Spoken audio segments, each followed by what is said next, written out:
Good morning, students. Now, let us move to the topic of factorization using identities. Now, the next thing which we have to do is factorization using identities.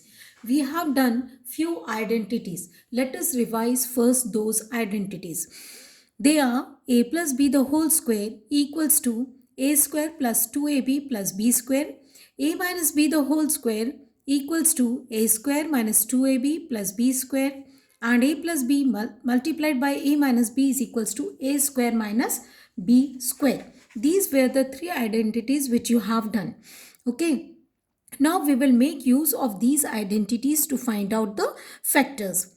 First, we have to observe the given expression. Whatever the given expression is there, we have to observe it very properly. If it has a form that first fits the right hand side of the one of the identities, you have to find that given expression, whatever the given algebraic expression is there, it fits in which one? In the first one, in the second one, in the third one. How you can check? See, in the first one, all the three terms are positive. Here, the middle term is negative. Here, only two terms are there and the symbol is negative. So, if it has a form that fits the right hand side of any one of the identities, then the expression corresponding to the left hand side of the identity gives the desired factorization. If the given algebraic expression fits in any one of these right hand side of this identity, then definitely how we can find out the factors of the given algebraic expression with the help of left hand side. For example, if it is given 49p square minus 36, very clear that here only the two terms are there. So definitely it is fitting in the third identity. Just see a square minus b square. 49p square minus 36. Now, can you write 49p square as a square of any term? Yes, 49 is a square of 7. So 49p square can be written as 7p the whole square minus 6 the whole square. So how we have got the factors? Just look at the left hand side of this identity, a plus b, a minus b. So here a is equals to, just see, a square minus b square. A square, a equals to 7p, b equals to 6. So the desired factors are 7p plus 6 and 7p minus 6. One more identity which you have done is x plus a multiplied by x plus b equals to x square plus a plus b multiplied by x plus ab. But this identity we will make use in the next question. First, question 1 is based on these three identities, question 1 and question 2. So let us begin with exercise 14.2, question number 1. Factorize the following expression. So I am taking the first one, a square plus 8a plus 16. Now see, all the three terms are positive. So which identity it's fitting? First one, that is a square plus 2ab plus b square.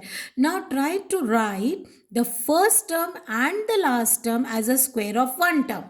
So a square can be written as whose square? A the whole square. Now move to the last. 16 can be written as whose square? 4 the whole square. Now find out the middle term. What is the middle term? 2 multiplied by a multiplied by b. So 2 multiplied by a multiplied by b. What is b here? 4. So in every of the problem you have to write which identity you are using. By this identity, if you compare these two things, you will find that a is equals to a but b is equals to 4. So it will be equals to a plus b the whole square, that is a plus 4 the whole square, or it can be written as a plus 4 multiplied by a plus 4. These are the desired factors. Now let us move to fourth one. 49y square plus 84yz plus 36z square. Now again, just compare. It is again fitting the first one, a square plus 2ab plus b square. Find out. Try to write the first and the last term as a square of some number. So 49 किसका square होता है? 7 का. And y square can be written as 7y the whole square. 36z square can be written as 6z the whole square. So what will be the middle term? 2 multiplied by a multiplied by b according to this identity. So 2 multiplied by a is equals to a यहाँ किसके बराबर है in this problem 7y, here b is equals to 6z, so 2 multiplied by 7y plus 6z. Now just multiply and find it out whether it is equal or not. Okay, so 2 7s are 14, 14 6 are 84yz, so it is equals to this term, and hence a plus b the whole square. Here a is equals to 7y, b is equals to 6z, that is 7y plus 6z the whole square, or it can be written as 7y plus 6z multiplied by 7y plus 6z. Thank you.